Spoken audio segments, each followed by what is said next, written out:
Hey guys, tonight we begin with a bell.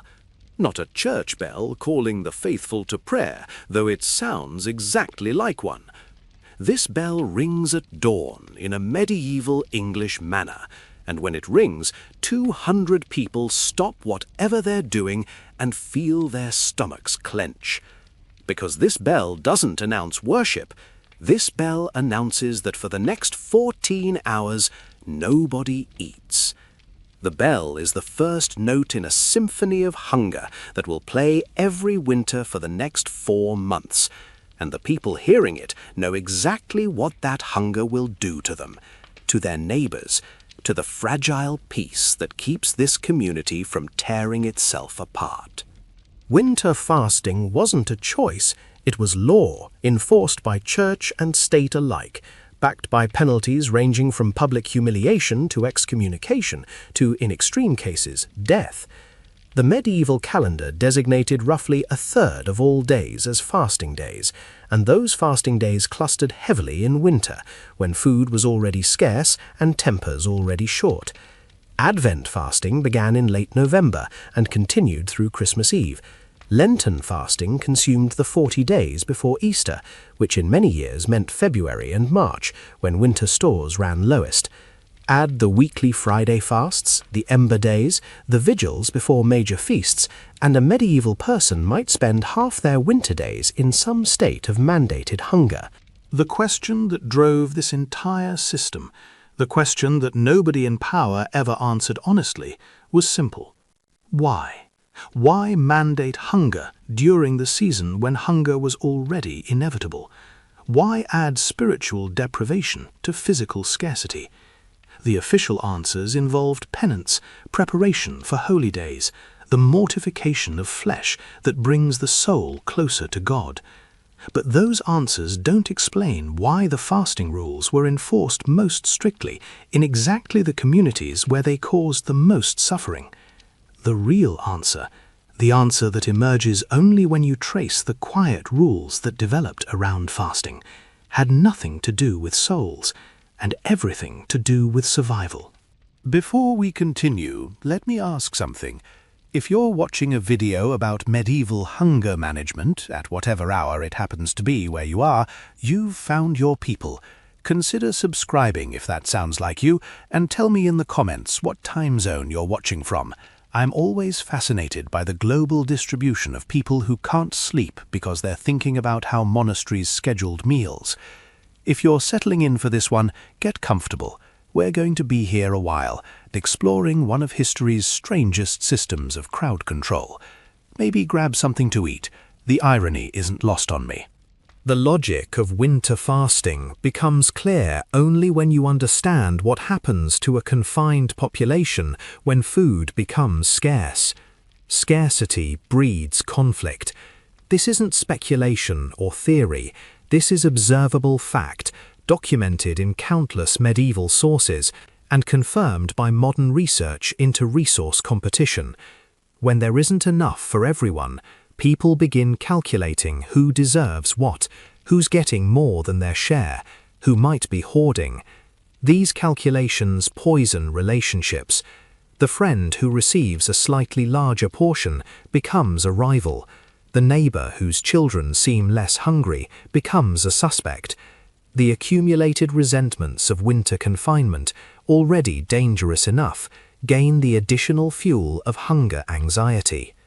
Communities that had survived centuries of winter togetherness began fracturing as populations grew and food supplies failed to keep pace.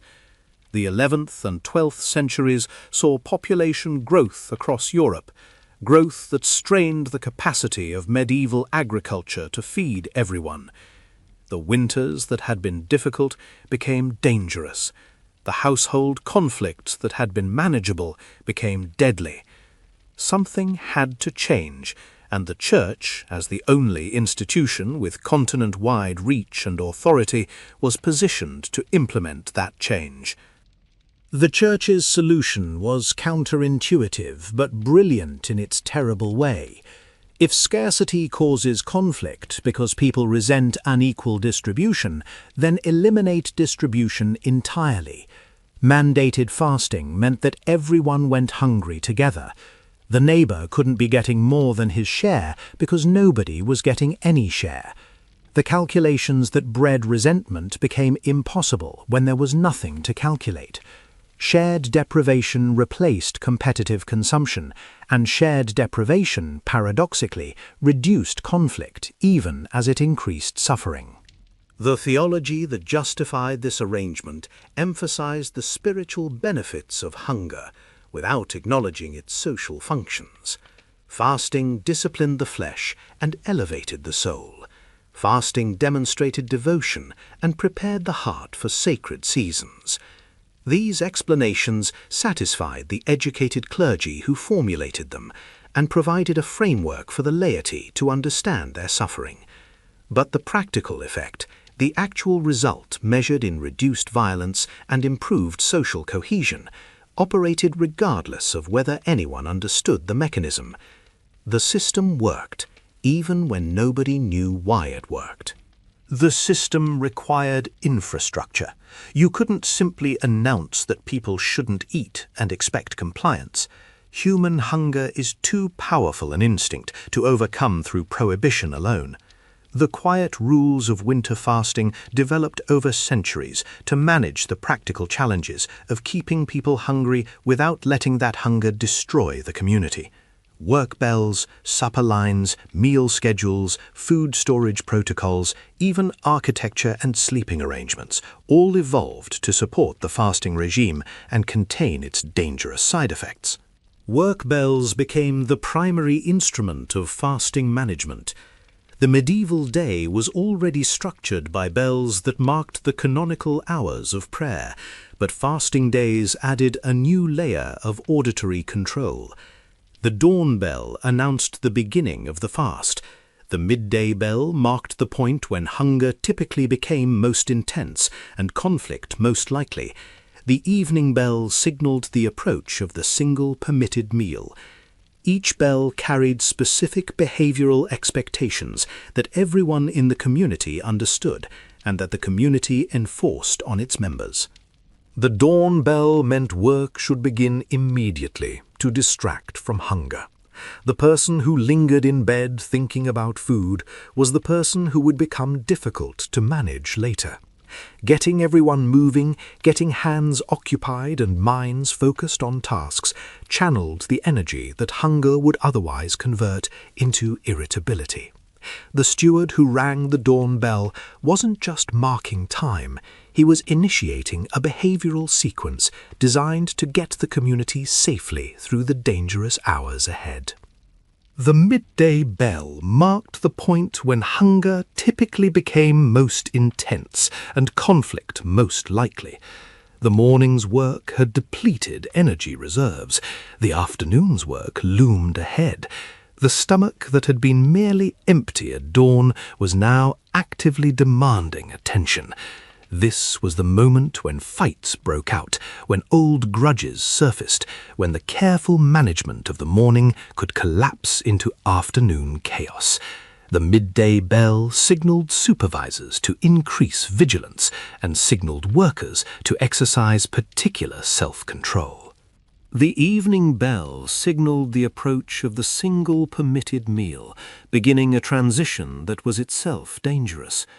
The anticipation of food released psychological tension that had built throughout the day, but it also activated competitive instincts. The person who would eat in an hour began thinking about whether they would eat well, whether others would eat better, whether the distribution would be fair. The evening bell marked not the end of fasting management, but the beginning of its most critical phase. The work assignments on fasting days differed from ordinary days in ways that reveal how thoroughly the quiet rules permeated medieval life. Heavy physical labor was discouraged during fasts because it increased hunger and depleted energy that couldn't be replaced until evening. A worker who exhausted himself by midday became both ineffective and dangerous, too tired to work, but too hungry to remain calm. The labor that had to be done on fasting days was allocated to those best able to tolerate restriction, with adjustments for individual capacity that the good steward maintained in his mental records. But idle time was equally dangerous, because hungry people with nothing to do began brooding about their hunger and about the grievances that hunger amplified. The mind unoccupied by work occupies itself with whatever is most pressing, and for a fasting person what's most pressing is hunger and the resentments that hunger magnifies. A morning spent thinking is a morning spent accumulating grievances. An afternoon spent brooding is an afternoon spent preparing for the fight that evening will bring. The solution was light but constant occupation, tasks that kept hands and minds busy without exhausting bodies that weren't being fed. Spinning, weaving, mending, carving, basket-making, all the crafts that could be performed while seated became fasting day activities. The medieval household during Lent looked remarkably different from the same household during ordinary time. Instead of agricultural labor distributed across fields and forests, the population concentrated in workshops and halls, bent over projects that required attention but not strength. Women's work became particularly important, and the gender dynamics of the household temporarily shifted as men who would never touch spinning wheels during ordinary time found themselves learning to card wool or wind thread. The concentration served multiple purposes beyond occupation. It increased surveillance. The person working alone in a distant field could harbor thoughts that might become dangerous actions. The person working in a crowded hall was visible to everyone, their mood readable in their posture and expression, their potential for violence observable before it manifested. The seated positions reduced opportunities for confrontation. You can't effectively threaten someone when you're tangled in yarn. The focus on handiwork channeled mental energy away from hunger and resentment. The hands that were busy spinning couldn't be busy fighting. The supper line was perhaps the most carefully managed ritual of fasting season. When the evening bell finally rang and eating became permissible, the entire household converged on the single meal that would sustain them until the following evening. The potential for conflict at this moment was enormous. Hungry people competing for limited food in enclosed spaces is a recipe for violence that every medieval household manager understood from experience. The supper line protocols evolved specifically to prevent this convergence from becoming catastrophic. The line itself was strictly ordered by status. The lord and his family ate first, separately, before the household gathered. This wasn't merely privilege, though it certainly was that. It was safety. Removing the most important people from the competitive environment of the communal meal reduced the stakes of any conflict that did occur. A fight between servants was a problem. A fight that injured the lord was a catastrophe. The separate eaten also prevented the lord from witnessing the inequality between his table and his servant's table, inequality that was easier to maintain when it wasn't visible to the person at the top. The remaining household then formed lines by rank, with clear demarcations between levels. Servants knew exactly where they stood in relation to each other, and the physical line enforced that knowledge visibly. The head cook stood ahead of the assistant cook, who stood ahead of the kitchen maid, who stood ahead of the scullery girl. Cutting ahead, attempting to improve one's position, was punished severely because it threatened the entire system. The person who jumped the line wasn't just being rude, they were disrupting the ordering that prevented violence. The food itself was distributed by designated servers rather than self-served. This seems obvious to us, accustomed to cafeteria lines and restaurant service, but it represented a specific choice in medieval contexts, where communal eating from shared dishes was common. Hungry people choosing their own portions would inevitably take more than their share, either from genuine need or from anxiety about future hunger. Designated servers portioned food according to predetermined allocations, removing individual choice from the equation. Everyone received exactly what they were supposed to receive. Resentment about portions had no legitimate target because no individual had made the decision. The portions were calculated to be exactly equal within each status category. A penny's worth of difference between two servants' meals could generate a grudge that lasted all winter. The stewards who planned fasting meals spent considerable effort ensuring that equality was not just actual but visible. Each portion looked the same, each bowl contained the same volume, each piece of bread was cut to the same size. The appearance of fairness mattered as much as the reality, because perception drove resentment more than fact.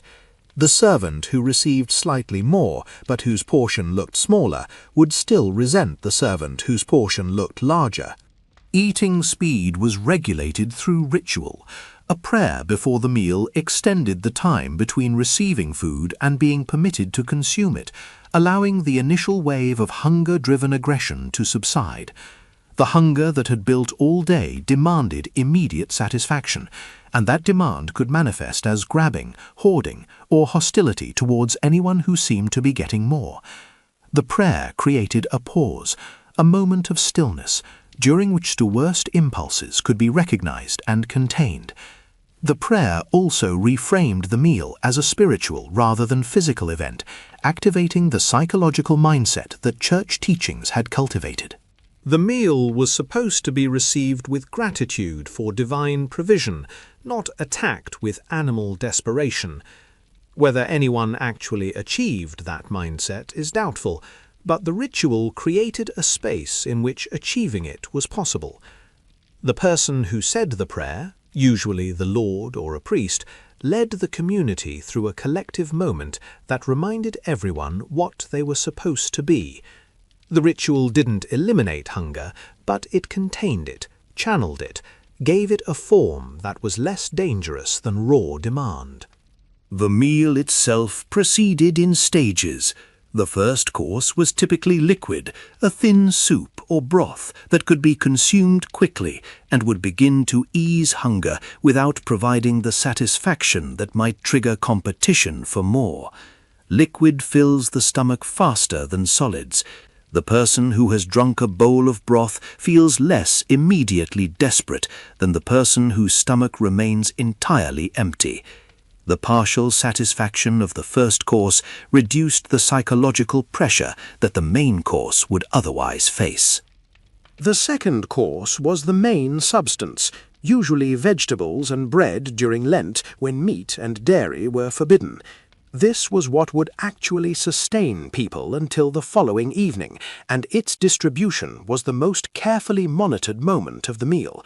The servers moved in coordinated patterns, ensuring that everyone received their portion at roughly the same time, preventing the jealousy that would arise if some were already eating while others were still waiting.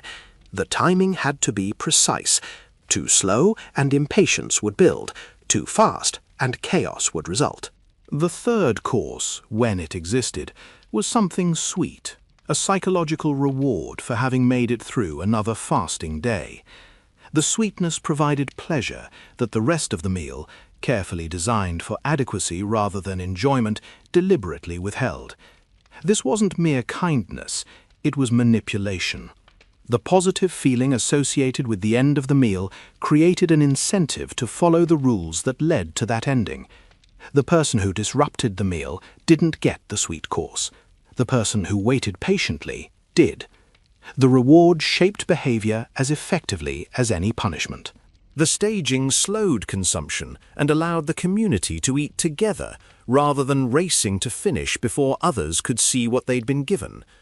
The person who ate quickly might finish before others received their portions, creating inequality even when portions were equal. The person who ate slowly while watching others might feel anxiety about whether they would be allowed to finish. The staged courses synchronized eating, ensuring that everyone was at roughly the same point in the meal at any given moment. Synchronized eating is communal eating. Communal eating reinforces community. Talking during fasting meals was often prohibited or severely restricted. The Benedictine practice of silent meals, originally spiritual discipline, was adopted broadly during fasting seasons because it prevented the verbal conflicts that hungry people were prone to start. A minor disagreement that would pass unremarked after a full meal could escalate rapidly when both parties were operating on empty stomachs. The irritability that fasting produces turns slight into insult, mild criticism into attack, neutral comment into provocation. Silence removed the opportunity for escalation. Whatever resentments people felt during the meal remained internal. Some households allowed only specific types of speech during fasting meals. The reading of scripture or edifying texts occupied attention that might otherwise focus on grievances. The reader's voice filled the silence without creating conversation that could become conflict. The content reinforced the spiritual framework that gave fasting meaning. The practice spread from monasteries to secular households as the benefits became apparent. The Lord, who couldn't maintain Benedictine silence, could at least provide Benedictine reading. The physical arrangement of the dining space supported the quiet rules. Long tables required people to sit in fixed positions rather than clustering with allies. The person across from you might be a rival, but the table enforced proximity without allowing the kind of physical positioning that precedes violence. You couldn't posture or approach threateningly when you were trapped on a bench with people on either side of you. The table was both furniture and restraint, creating an environment where eating together was possible even when the people eating would rather be apart. Lighting during fasting suppers was kept deliberately low. Bright light allowed people to see expressions clearly, to read insults into facial movements, to notice who was looking at whom in ways that might signify disrespect. The eye contact that means nothing in ordinary circumstances becomes charged during fasting. The look that would be merely curious becomes suspicious. The glance that would be casual becomes threatening. Dim light softened these perceptions. The person across the table became a shape rather than a readable face. The psychological intensity of eye contact diminished. The meal became an experience of eating in semi-darkness with others, not a social interaction requiring interpretation and response. The drink served with fasting meals followed the same weak beer principles that governed winter drinking generally, but with additional restrictions. Fasting made people more susceptible to intoxication because empty stomachs absorbed alcohol faster. The beer served during Lent was often the weakest brew all year, little more than flavored water providing minimal calories and virtually no intoxicating effect. Even this had to be limited. The supper wine protocol specified exactly how much liquid each person received, preventing anyone from supplementing inadequate food with additional drink that might impair judgment. The aftermath of the fasting meal required its own management. The single daily meal didn't satisfy hunger completely, it merely took the edge off. People left the table still wanting more, and that residual hunger colored everything that happened during the evening hours. The person who had eaten but remained hungry was in some ways more dangerous than the person who hadn't eaten at all. The partially satisfied appetite knew what satisfaction felt like and wanted more of it. The frustration of incomplete satisfaction could curdle into resentment directed at whoever seemed responsible for the limitation. Work after supper was prohibited on fasting days, partly because exhaustion combined with incomplete nutrition was dangerous, but also because the post-meal period was psychologically vulnerable. The ideal was to move people directly from table to bed, minimizing the time during which they might act on remaining hunger-driven impulses. The evening prayers were shortened. The entertainment that might normally follow supper was curtailed or eliminated. The goal was to get people horizontal and unconscious before they had time to cause problems. Sleep was both escape from hunger and protection from the conflicts that hunger catalyzed. Bedtime on fasting days came earlier than on ordinary days. The household that went to bed at dusk on fasting days wasn't merely observing pious discipline or conserving candles. It was implementing a survival strategy developed through generations of winter experience. Every hour that people remained awake was an hour during which something could go wrong. Every interaction was an opportunity for the irritability of hunger to manifest. The mathematics were simple. Fewer waking hours meant fewer opportunities for conflict. The sleeping arrangements during fasting seasons often differed from ordinary arrangements. Families that normally slept together might be separated, with volatile individuals relocated to positions where they could be better monitored. The person known to have a temper went to a pallet near the door, where leaving quietly was possible if staying became unbearable. The person known for grudges went to a position far from the object of those grudges. The nightly reshuffling was exhausting to manage, but essential to survival. The steward who maintained a mental map of every dangerous combination ensured that those combinations didn't share sleeping space. Children presented special challenges during fasting seasons. Medieval theology debated endlessly about when children became old enough to be bound by fasting requirements. The practical answer usually involved observation of individual children's ability to handle restriction. Some children, as young as 7, fasted with the adults. Others remained exempt until adolescence.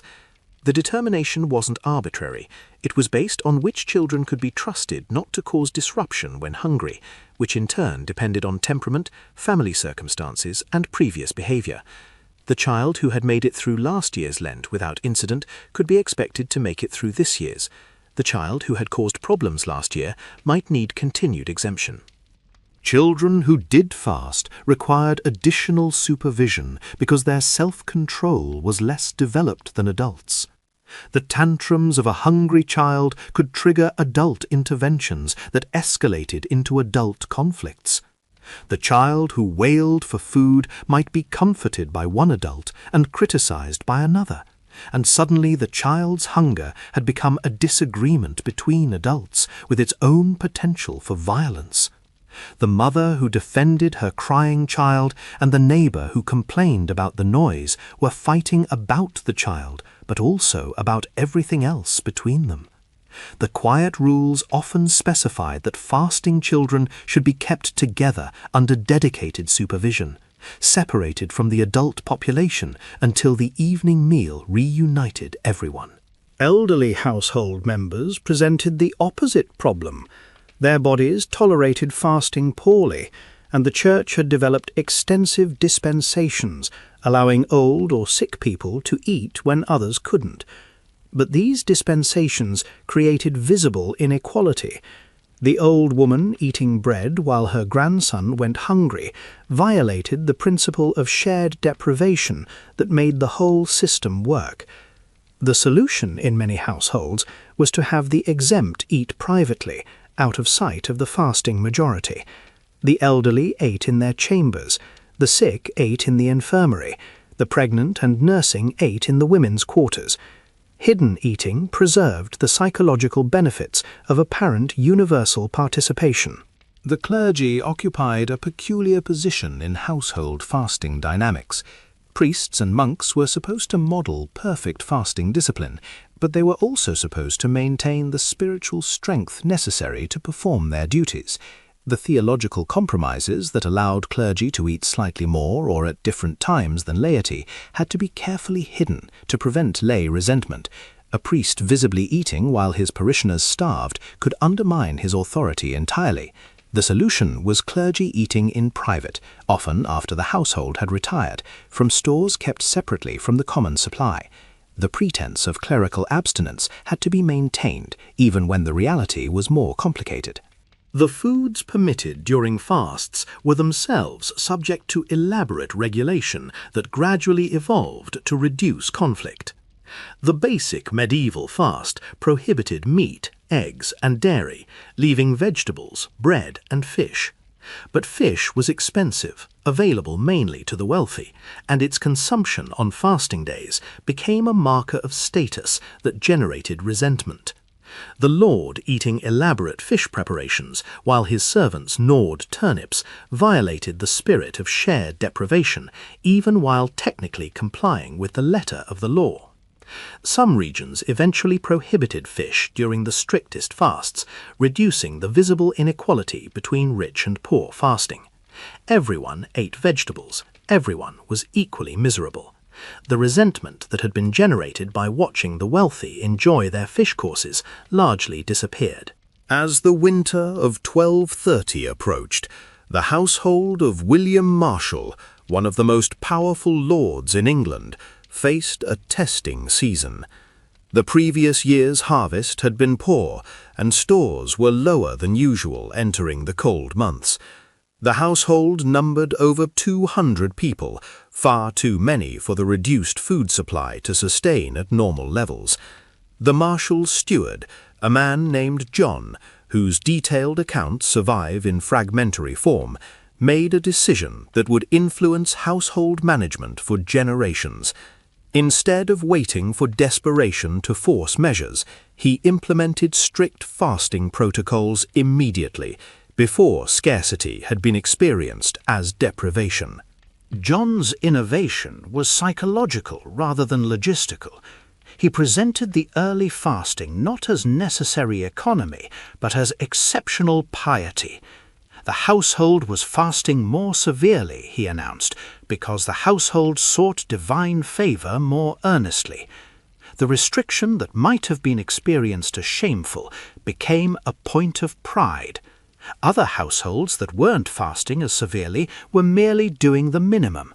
The Marshal's household was doing more, demonstrating devotion that justified their elevated status. The reframing worked. Complaints were minimal. Compliance was high. The household survived the winter without the violence that depleted stores often produced. The bells ring differently now in our story. The system is established. The protocols are refined. The quiet rules govern every aspect of fasting life from dawn to dark. But the system that works in ordinary times is about to face extraordinary challenge. The 14th century approaches, bringing with it the catastrophes that will test everything medieval communities have built.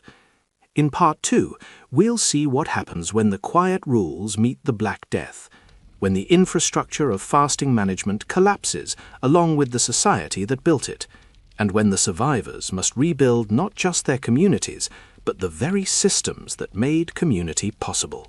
The Black Death arrived in Europe in 1347, carried on ships from the east, and within 3 years it had killed roughly a third of the population. The plague didn't discriminate between lord and servant, between priest and peasant, between those who had maintained perfect fasting discipline and those who had cheated when no one was watching. Death came for everyone, and the structures that had maintained order, including the elaborate fasting systems we've been exploring, collapsed along with everything else. The chaos that followed revealed both the necessity and the fragility of the quiet rules. Communities that had maintained discipline through the worst of the plague discovered that their discipline had been sustained by structures that no longer existed. The old steward who had managed the supper lines for 30 years was dead. His knowledge died with him. The accumulated wisdom of how to handle the difficult personalities, which combinations to avoid, when to tighten controls and when to relax them. The priest who had enforced fasting compliance was dead. The lord whose authority had backed every rule was dead, and his heir was a child who understood nothing about household management. The people who remained were traumatized, starving, and utterly unprepared for a winter without guidance. They had spent their entire lives within the structure of the quiet rules. They had never had to create that structure themselves. And now the structure was gone. The people who understood it were dead, and winter was coming. Some communities abandoned fasting entirely. The Church's authority had failed to prevent the plague, and many survivors concluded that the Church's rules no longer deserved obedience. The prayers hadn't protected them. The fasting hadn't protected them. Their most pious neighbors had died alongside their most sinful ones. If divine favor could be earned through discipline, the discipline hadn't worked. So why continue? They ate what they wanted, when they wanted, in whatever quantities they could obtain. The results were immediate and violent. Without the shared deprivation that had prevented competitive resentment, households fractured into warring factions. The strong took from the weak. The aggressive drove out the peaceful. The provisions that might have lasted through winter disappeared in the first weeks as people hoarded against uncertain futures. Winter became a free-for-all that produced body counts rivaling the plague itself. The violence wasn't random. It followed the exact patterns that the fasting system had been designed to prevent. Competition for scarce resources, resentment of perceived inequality, accumulated grievances finding explosive expression. Other communities clung to the old rules with desperate intensity. The reasoning was that if lax discipline had brought divine punishment, only stricter observance could prevent further disaster. These communities fasted more severely than ever before, extending restrictions beyond anything the pre-plague church had required. Advent fasting began earlier and ended later. Lenten restrictions intensified. The days between fasts shrank as communities tried to demonstrate the piety that they hoped would protect them. The results were equally catastrophic, but in different ways. Malnutrition weakened survivors who were already depleted by disease and grief. Bodies that needed rebuilding received starvation instead. Psychological strain from excessive restriction produced breakdowns that manifested in violence and self-harm. The flagellant movements that spread across Europe during this period, with crowds of people publicly whipping themselves in search of divine forgiveness, emerged partly from the psychological pressure of communities that had intensified restriction beyond what humans could sustainably bear. The cure proved worse than the disease it was attempting to prevent. The communities that survived winter 1348-1349 with some semblance of order were those that improvised. They couldn't restore the old system because the old system's personnel were gone. They couldn't abandon all structure because structure was what kept them alive. So they invented new approaches, tested them in real time, kept what worked, and discarded what didn't. The post-plague fasting rules that emerged from this period of experimentation differed significantly from what had come before. The most important innovation was flexibility. Pre-plague fasting rules had been rigid, uniform, applied the same way to everyone, regardless of circumstance. The same restrictions governed a wealthy household with abundant stores and a poor household with barely enough to survive.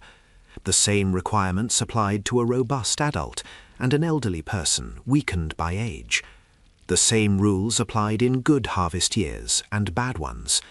This uniformity had seemed like fairness, but it had actually been inflexibility masquerading as fairness.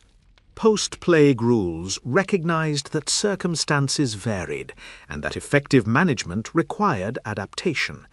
A household with many young children followed different protocols than a household of adults. The energy requirements of children, the psychological challenges of managing hungry children, the different ways that children experience restriction, all these required different approaches. A community depleted by plague needed gentler restrictions than a community that had been spared. The bodies and minds that had endured so much couldn't tolerate the additional strain of severe fasting. The one-size-fits-all approach gave way to situational judgment.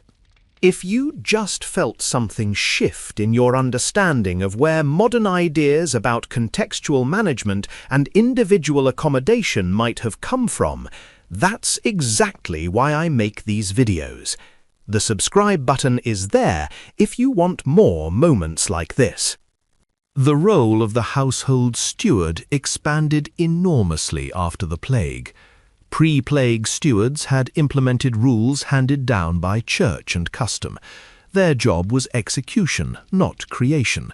They received instructions from above and carried them out below.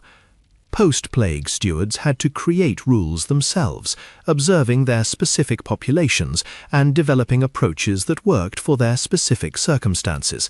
The instruction manuals were gone. The experienced practitioners were dead. The new stewards were working from first principles, reasoning their way to solutions that their predecessors had learned through centuries of accumulated experience. The best post-plague stewards became essentially applied psychologists. They read their household's moods and adjusted fasting intensity accordingly. A household showing signs of strain, with increasing complaints, rising tensions, frequent minor conflicts, got temporary exemptions. A household handling restriction well, maintaining calm despite the hunger, got stricter requirements to build reserve capacity for harder times. The observation skills that had always been part of the steward's job became central rather than supplementary.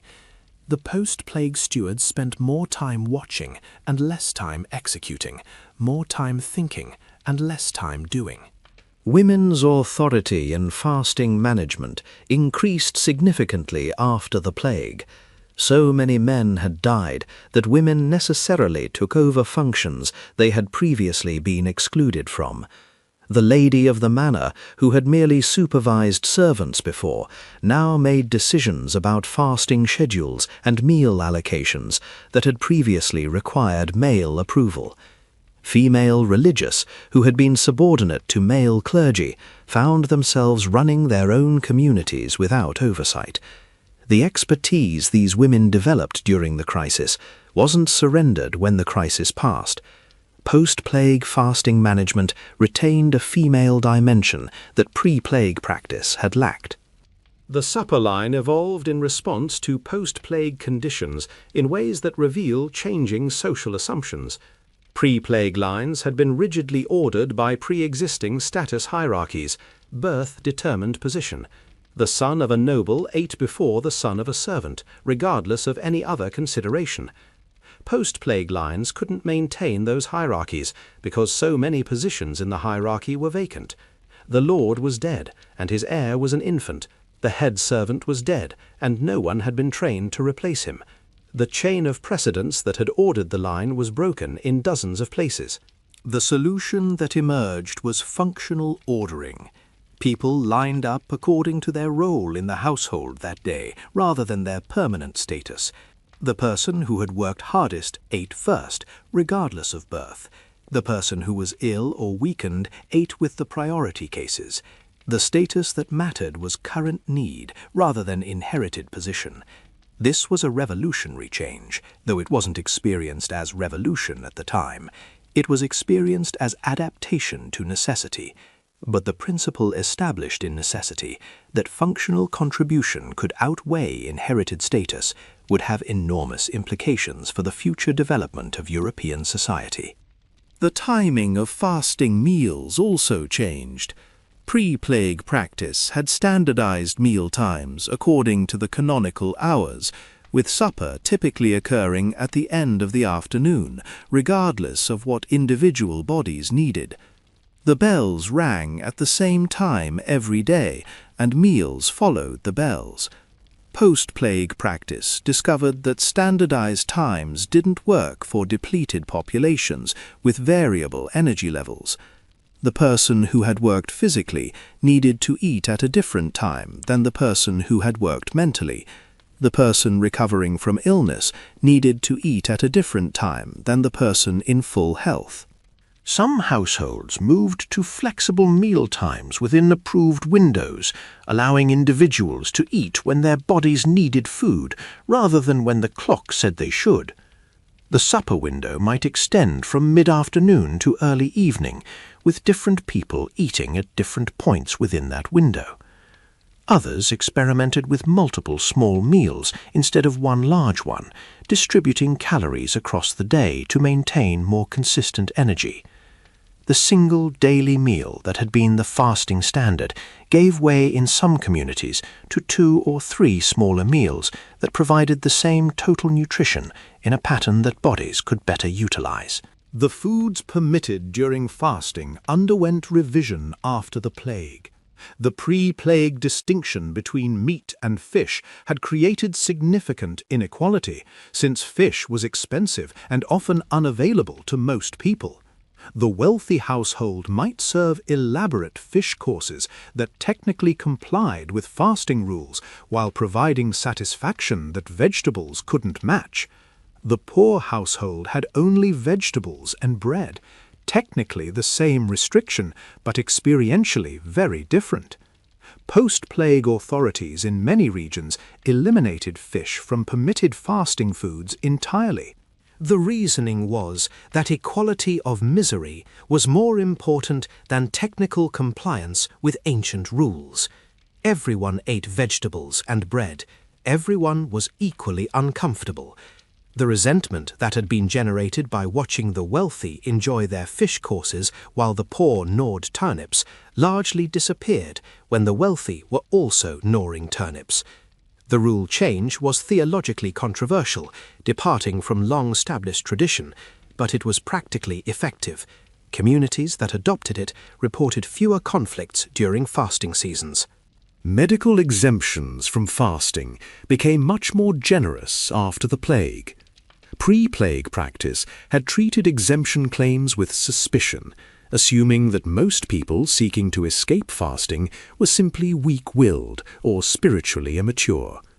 The priest who granted an exemption was potentially complicit in spiritual failure. The person who received an exemption bore a stigma that marked them as unable to maintain discipline their neighbors maintained. Post-plague practice recognized that many people genuinely couldn't tolerate restriction that their healthier ancestors had managed. The plague had damaged survivors in ways that weren't always visible. Internal injuries, chronic weakness, lingering infections, psychological trauma that manifested in physical symptoms, all these justified gentler treatment. The burden of proof shifted from the person claiming exemption to the authority denying it. Instead of demonstrating that you were too sick to fast, you were presumed to have valid reason unless clear evidence suggested otherwise. The stigma attached to claiming exemption diminished as communities recognized how many of their members genuinely needed accommodation. The enforcement mechanisms for fasting shifted from external punishment to internal motivation after the plague. Pre-plague authorities had relied on public humiliation, financial penalties, and ecclesiastical sanctions to maintain compliance. The person caught eating during a fast might be displayed in the stocks, fined, or denied communion. These mechanisms required institutions that the plague had destroyed. There weren't enough priests to monitor compliance. There weren't enough secular officials to impose fines. There weren't enough people left to witness the public humiliations. Post-plague enforcement relied more heavily on social pressure within the household itself. The person who violated fasting rules wasn't reported to a priest for punishment. They were confronted by their neighbors who had to live with the consequences. The neighbor who ate while others abstained was making a choice that affected the community, and the community let them know it. Community self-policing replaced institutional enforcement. This was both more effective and less effective than the old system. It was more effective because community members observed each other constantly in ways that priests couldn't. It was less effective because community pressure varied with community cohesion. The psychological reframing of fasting adapted to post-plague circumstances. Pre-plague teaching had emphasized fasting as preparation for spiritual experience.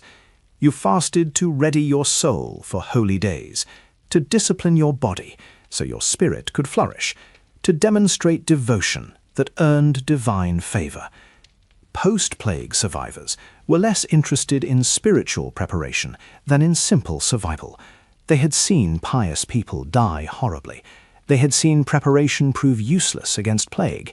The old frameworks didn't resonate with their experience. The new framework presented fasting as solidarity with the dead. We fast to remember those we lost. We fast to continue what they practiced. We fast because they can no longer fast, and someone must. The restriction connected current communities to the communities that had existed before, to the people who had practiced these same rituals before dying. Fasting became memorial rather than preparation, backward-looking rather than forward-looking. This reframing proved surprisingly effective. Suffering that connected you to lost loved ones was more motivating than suffering that earned future spiritual benefits. The relationship between fasting and work underwent significant revision. Pre-plague practice had paired light fasting day work with severe food restriction, creating a sustainable if unpleasant balance. You worked less because you ate less, and you ate less partly because you worked less. Post-plague labor shortages meant that heavy work couldn't be postponed to non-fasting days. There weren't enough workers to do all the work that needed doing. The fields still needed planting. The animals still needed tending. The houses still needed maintaining. People had to perform physically demanding tasks even while hungry. The solution was to relax fasting severity on days when heavy work was necessary. A new category of partial fasts emerged, preserving the form of religious observance while accommodating economic necessity. You still ate less than on ordinary days, you still avoided prohibited foods, but you ate enough to perform the work that survival required. The modification was technically heretical, departing from established rules without proper authorization, but it was universally adopted because survival trumped theological correctness. Trade guilds developed their own fasting regulations after the plague, supplementing household and church rules with profession-specific requirements. A blacksmith's guild might exempt members from the strictest fasts, because blacksmithing required strength that severe restriction would undermine. You couldn't safely swing a hammer on an empty stomach. A weaver's guild might maintain traditional fasting, because weaving could be performed while hungry. Your fingers could move thread whether your stomach was full or empty. These guild-specific rules created additional complexity, but also additional flexibility. The system adapted to the specific needs of different occupations rather than treating all work as equivalent. The monastery system of fasting, which had served as a model for secular practice, fractured after the plague. Different monastic orders responded to the crisis in different ways, and their responses diverged rather than converging over time. Benedictine houses tended to relax their rules, reasoning that survival required accommodation. The preservation of the community took precedence over the perfection of individual discipline. Cistercian houses tended to intensify their rules, reasoning that lax discipline had brought divine punishment, and only stricter observance could prevent future disaster. Franciscan houses experimented with radical equality, sharing even the smallest portions equally, regardless of status or need. Each order became a laboratory for testing different approaches to hunger management. The lessons learned in monasteries spread to secular communities through the clergy who served them. A priest trained in Benedictine flexibility brought that flexibility to his parish. A priest formed in Cistercian intensity brought that intensity. The variation that had always existed in local practice became more pronounced as different religious influences shaped different communities. What had been a relatively uniform system of fasting became a patchwork of local variations, each reflecting the specific history and influences of its community. The documentation of fasting practice improved dramatically after the plague. Pre-plague authorities had assumed that everyone knew the rules and hadn't bothered to write them down in detail. Custom transmitted knowledge from generation to generation. Children learned from parents, Servants learned from other servants. Priests learned from other priests. Post-plague authorities recognized that institutional knowledge could disappear overnight and began creating written records of local practice. These records provide historians with unprecedented insight into how fasting actually worked at the household level. They also provided contemporaries with resources for training new household managers who couldn't learn from experienced predecessors because those predecessors were dead. The instruction manuals that survive from the late medieval period often devote considerable space to fasting protocols, reflecting both the importance of this knowledge and the effort invested in preserving it. The written tradition that seems so obvious to us emerged from catastrophic loss of oral tradition. The integration of fasting with other quiet rules became more explicit after the plague. Pre-plague managers had addressed fasting, drinking, sleeping, and working as separate issues, each governed by its own traditions. Post-plague managers recognized that these issues were interconnected and had to be managed together. The household that restricted food also had to restrict alcohol, because hungry people became drunk faster. The household that restricted food had to adjust sleep schedules, because hungry people needed more rest. The household that restricted food had to modify work assignments, because hungry people couldn't perform certain tasks safely. The systems thinking that modern management takes for granted emerged from post-plague necessity. The pre-plague approach had been to optimize each element separately. The post-plague approach recognized that optimizing one element while ignoring its connections to others could produce overall outcomes that were worse than suboptimal treatment of each element. The steward who thought systematically, understanding how fasting connected to drinking, connected to sleeping, connected to working, produced better outcomes than the steward who thought about each element in isolation. As the 14th century closed and the 15th began, the fasting system had been transformed beyond recognition from its pre-plague form. The rigid uniformity had given way to flexible adaptation. The external enforcement had given way to internal motivation. The pretense of equality had given way to acknowledged hierarchy, tempered by functional considerations. The forward-looking spiritual preparation had gained a backward-looking memorial dimension. But the transformation wasn't complete. New challenges awaited. Population recovery that strained resources, economic changes that disrupted traditional households, religious questioning that would eventually undermine the theological basis for fasting altogether. In Part 3, we'll trace the final evolution of medieval fasting practice through the Reformation and beyond, discovering how the lessons learned through centuries of managing hungry people echo in institutions and practices that surround us today. The story isn't over. The quiet rules still apply, even when we've forgotten what to call them. The year is 1517, and Martin Luther is about to nail his 95 Theses to a church door in Wittenberg. Among his many complaints about Catholic practice is the fasting system that has governed European life for over a millennium. Luther doesn't object to fasting itself. He fasts personally and recommends fasting to others. He objects to mandatory fasting, to the Church's claim that it can compel believers to abstain from food on pain of spiritual penalty.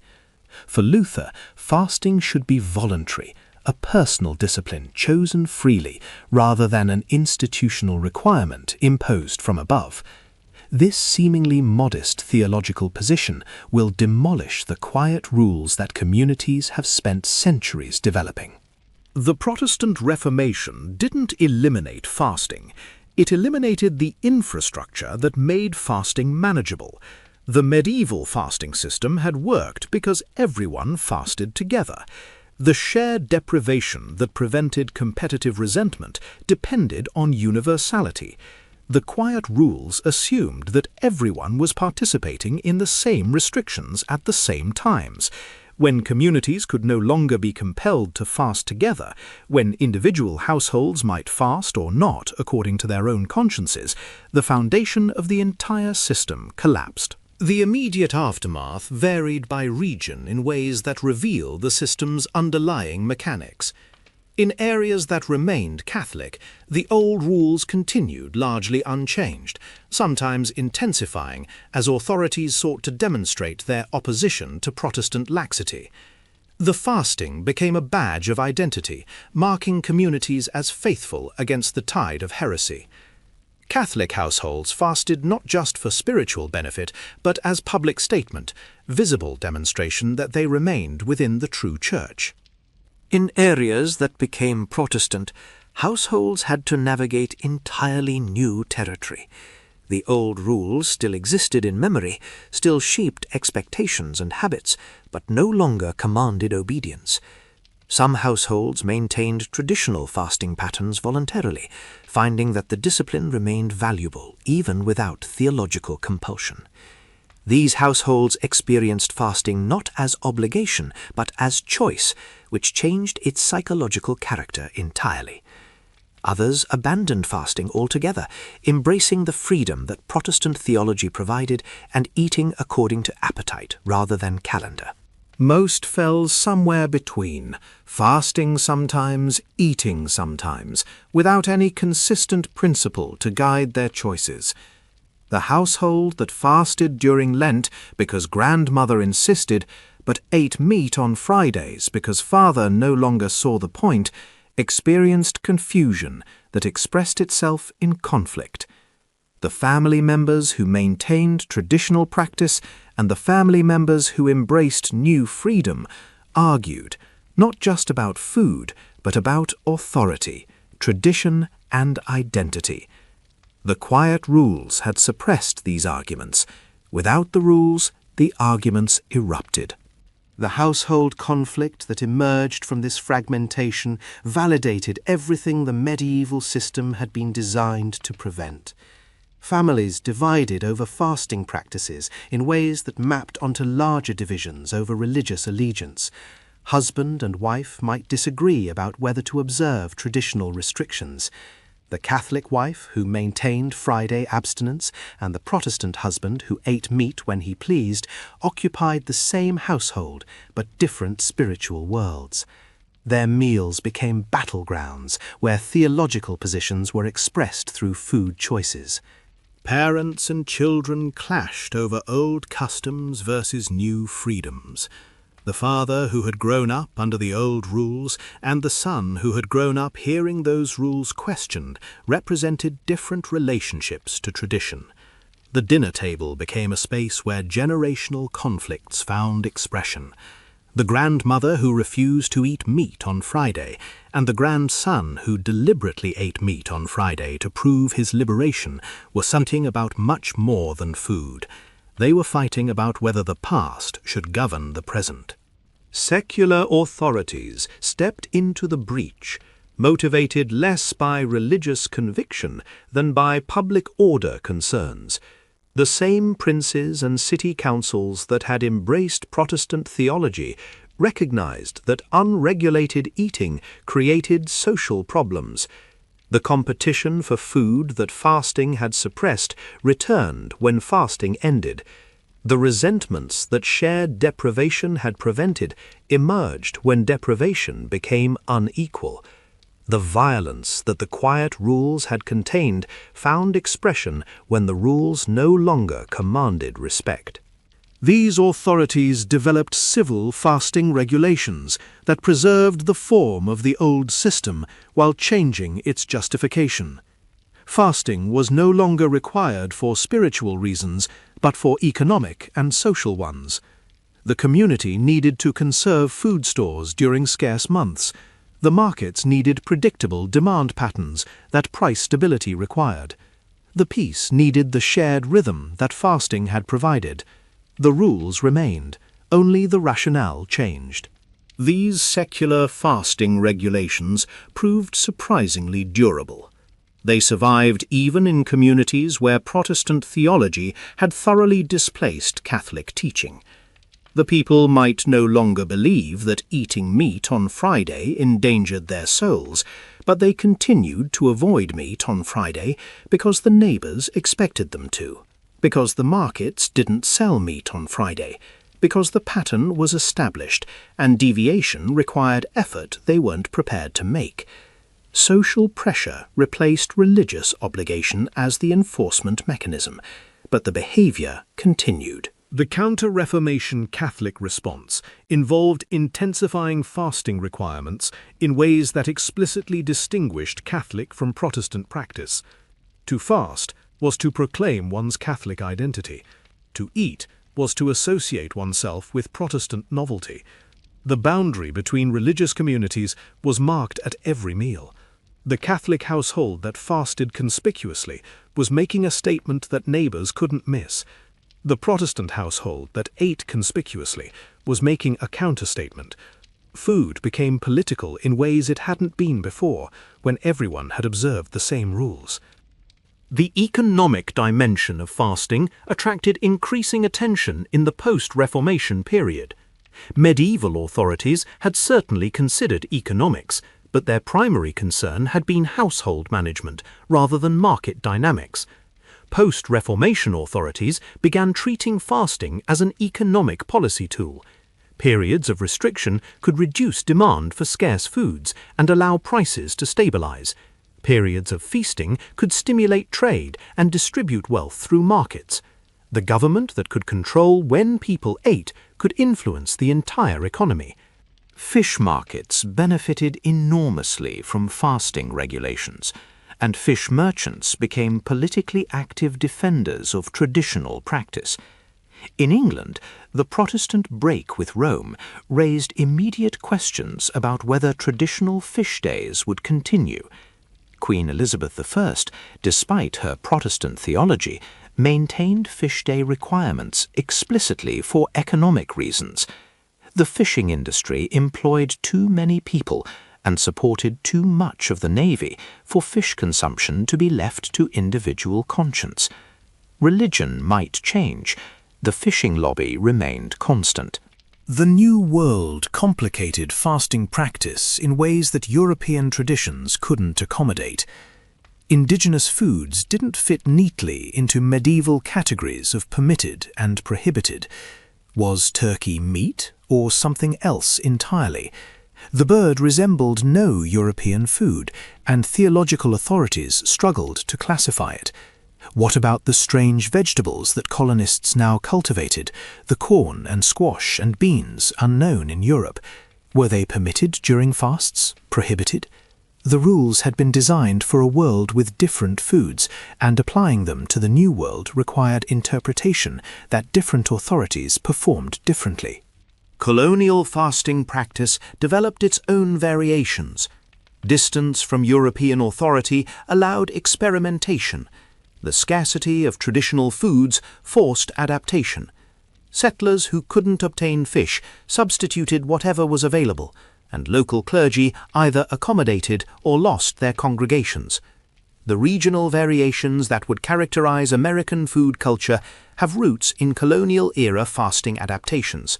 New England fish traditions reflect communities that maintain traditional practice. Southern meat preferences reflect communities that abandoned it. The food geography of America today maps partly onto religious geography of centuries ago. Thank you for spending this time with me tonight.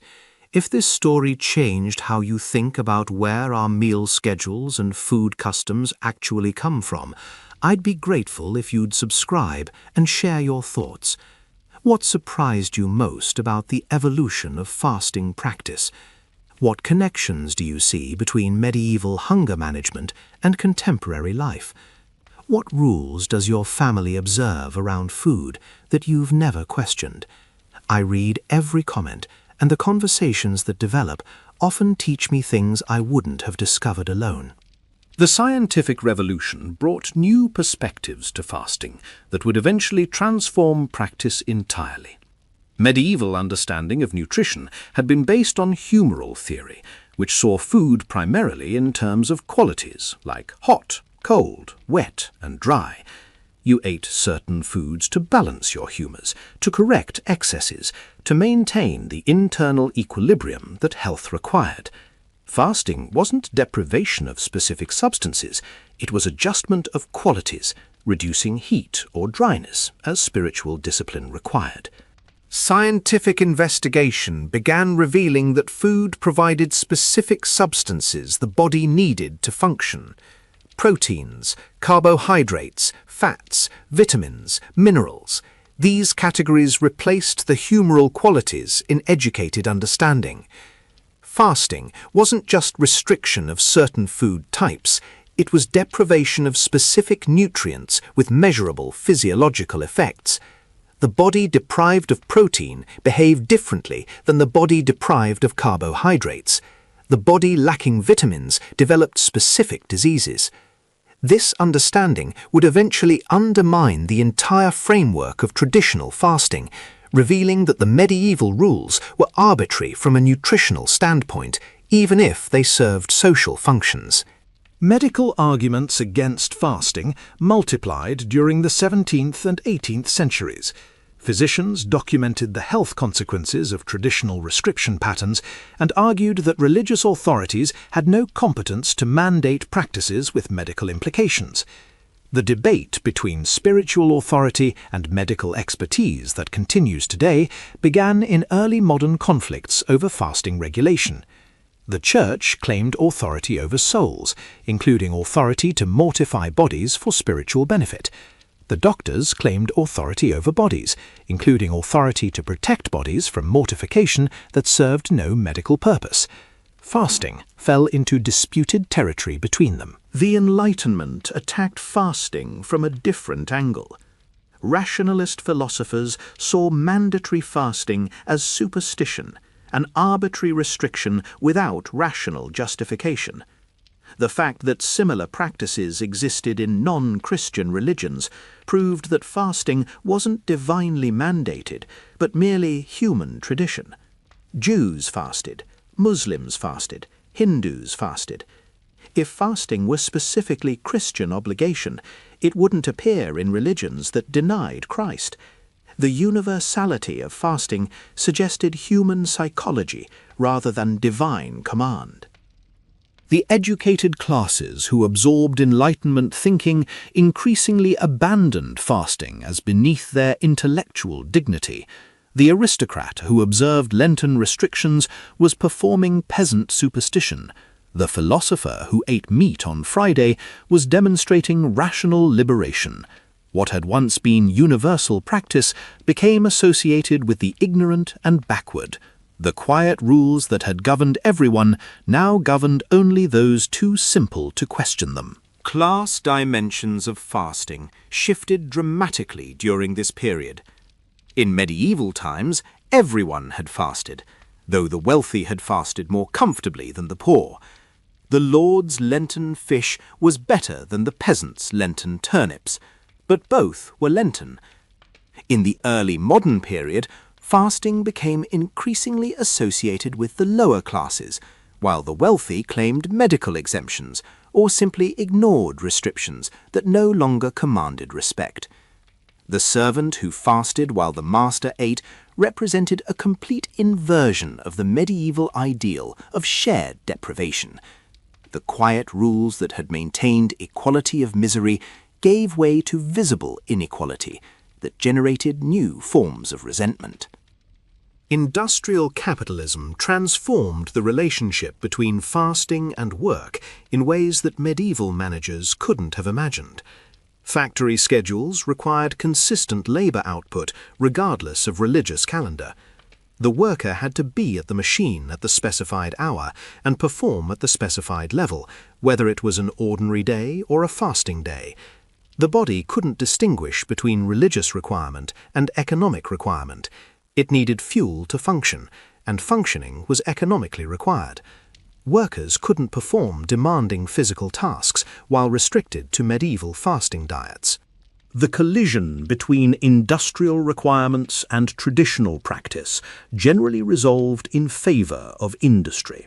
Fasting adapted to production needs rather than production adapting to fasting requirements. The work bells that had once marked fasting rhythms now marked shift changes, their religious function forgotten. The meal breaks that had once followed canonical hours now followed production schedules. Time itself was reconstructed around economic rather than spiritual requirements, and the quiet rules of fasting lost their temporal framework. The 20th century brought the final collapse of traditional fasting practice in most of the Western world. The Catholic Church progressively relaxed its requirements, reducing Fish Friday obligations, shortening Lenten restrictions, and finally in 1966 eliminating most mandatory fasting altogether. What had once been obligatory became optional. What had once been collective became individual. What had once been the scaffold holding communities together became a personal practice. Some chose and most didn't. The quiet rules that had governed communal meals for 1,000 years became irrelevant in a world where people ate alone, ate constantly, and ate according to personal preference rather than community expectation. But the disappearance of religious fasting didn't eliminate the problems that fasting had been designed to address. Institutional populations still require management. Schools still concentrate children who might otherwise fight. Workplaces still confine adults who might otherwise clash. Modern workplace meal policies descend directly from medieval fasting management, though the people implementing them rarely recognize the ancestry. The scheduled lunch break that seems like mere convenience is actually a management tool, concentrating eating into specific periods to prevent constant snacking that would distract from work and create conflicts over food in shared spaces. The prohibition of eating at desks in some workplaces maintains the separation between workspace and eating space that medieval households enforced. The free coffee in many offices plays a role similar to weak winter beer, providing a controlled stimulant that manages energy levels without enabling the excess that stronger substances would cause. School cafeterias implement school cafeterias that any medieval steward would recognize immediately. The scheduled meal periods that move children through in predictable waves. The lines that organize access to food and prevent competition. The supervision that monitors for conflicts before they escalate. The standardized portions that prevent competition for superior servings. The prohibition of outside food that might create inequality between those whose families can afford extras and those who can't. Every element of the school lunch experience has antecedents in medieval household management, even though the people implementing these systems have no idea they're continuing ancient traditions. Military mess halls preserve medieval practices with remarkable fidelity. The strict timing of meals, the rank-ordered access to food, the standardized portions, the supervision by designated personnel, the rules about behavior during eating. All of this continues traditions developed to manage hungry people in close quarters. Military tradition explicitly values discipline, and meal discipline connects to broader disciplinary frameworks in ways that medieval lords would understand perfectly. The soldier who eats properly is the soldier who follows orders in other contexts. The connection between food obedience and general obedience was clear to every medieval household manager. Hospital feeding schedules represent another evolution of medieval fasting practice. The scheduled meals that patients receive, regardless of personal preference, the medical determination of what each patient may eat, the supervision of eating to ensure compliance with dietary requirements, all of this echoes the medical exemption systems that medieval households developed to manage those who couldn't participate in normal fasting. The hospital patient today is essentially a person with a permanent medieval medical exemption, entitled to different food than the general population, but only under medical supervision. Prison meal systems carry medieval fasting logic to its extreme. The complete control over what inmates eat, when they eat, and how they eat represents the fullest possible implementation of quiet rule principles. Prison authorities understand exactly what medieval stewards understood. Control over food is control over people. The prison that manages meals well has fewer problems than the prison that doesn't. The violence that erupts when prison meal systems fail proves that the medieval analysis of hunger and conflict remains as valid as ever. The contemporary diet industry recapitulates medieval fasting psychology in secular form. The promise that restriction leads to transformation echoes the spiritual frameworks that once gave fasting meaning. You suffer now for benefit later. You deny yourself to become a better version of yourself. The scheduled eating windows of intermittent fasting reproduce the rhythms of medieval meal timing. The communities that form around shared dietary practices reproduce the solidarity that medieval households cultivated through shared deprivation. We've replaced spiritual justification with health justification, but the psychological dynamics remain strikingly similar. The rise of eating disorders in the modern period reflects the loss of the frameworks that once made fasting manageable. Medieval fasting occurred within communities that supported practitioners, established clear boundaries, and guaranteed that restriction would end. You fasted because everyone fasted. You stopped fasting when the calendar said to stop. The structure contained the practice, preventing it from spiraling into destruction. Modern restriction often occurs in isolation, without clear limits, without community support. The person who fasts alone, without the quiet rules that once contained fasting practice, is vulnerable to the excessive restriction that medieval authorities had learned to fear. The pandemic lockdowns of 2020 and 2021 revealed how thoroughly we've lost the knowledge of managing confined populations. People trapped at home struggled with eating patterns in ways that would have surprised no medieval steward. The boredom eating, the stress eating, the irregular schedules that disrupted digestion and mood, all of this reflected the absence of the structures that medieval households had provided. The medieval household manager who orchestrated a winter's worth of fasting would have looked at lockdown eating chaos with recognition of the problem and despair at the absence of solutions. Climate change may force recovery of this lost knowledge. The food insecurity that increasing numbers of people experience reproduces conditions that medieval communities managed through fasting systems. The resource constraints that climate change will intensify demand collective approaches to scarcity that our individualist culture is poorly prepared to implement. The communities that survive coming difficulties may be those that rediscover the quiet rules, adapting ancient wisdom to unprecedented circumstances. The fundamental insight of the medieval fasting system remains as valid today as it was 800 years ago. Hunger is socially dangerous. Unmanaged scarcity generates conflict.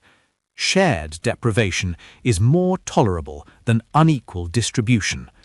These truths don't depend on theological beliefs or cultural contexts. They emerge from human psychology operating in conditions of constraint.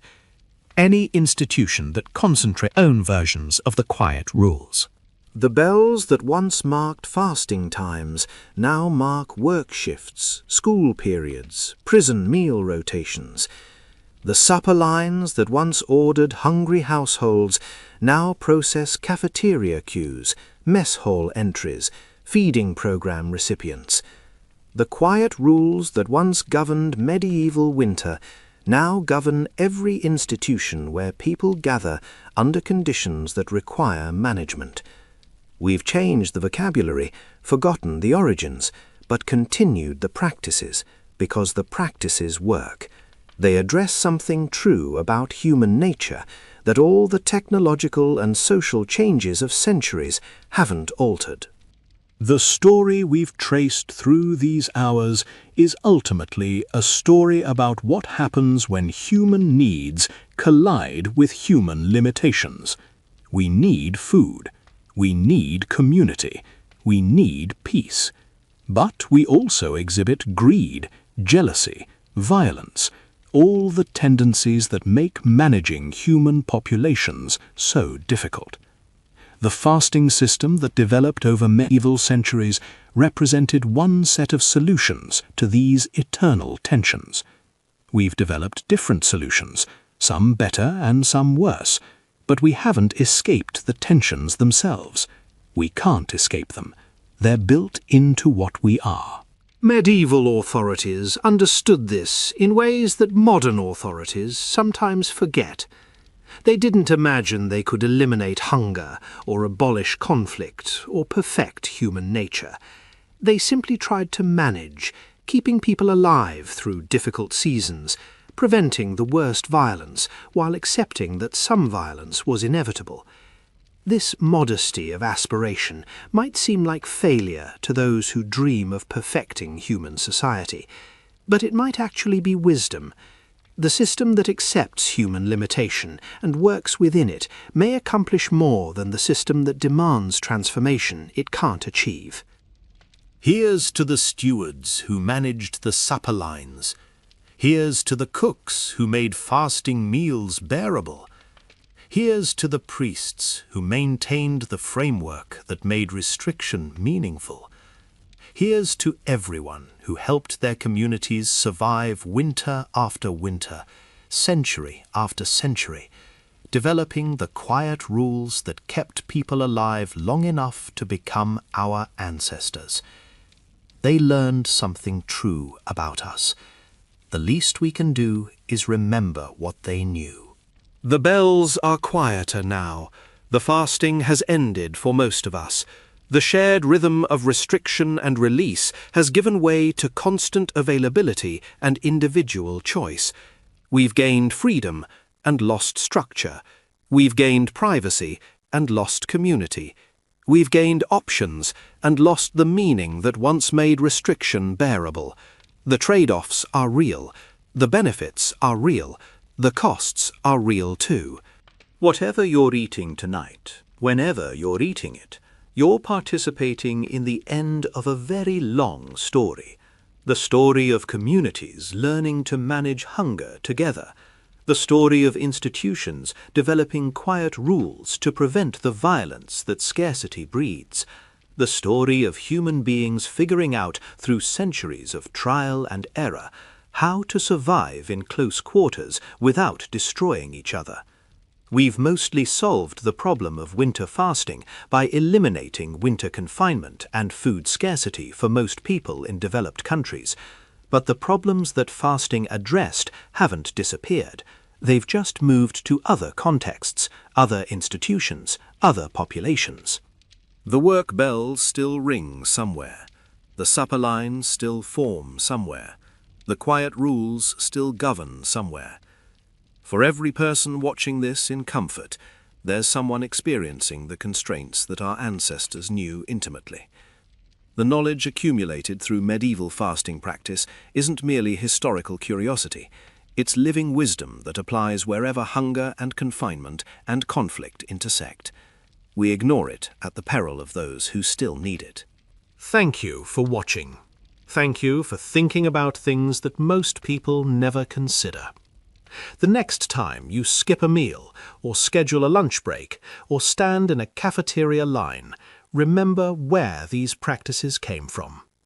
Remember the centuries of accumulated wisdom embedded in routines so familiar we forget they were ever invented. Remember the people who figured out, through painful experience, how to keep hungry communities from tearing themselves apart. The frost still comes. The hall still fills, the bells still ring, the quiet rules still apply, even when we've forgotten what to call them. Take care of each other. Get through. See spring. That's always been the deal. That's still. I'll see you in the next one, wherever history takes us, whatever hunger we face together.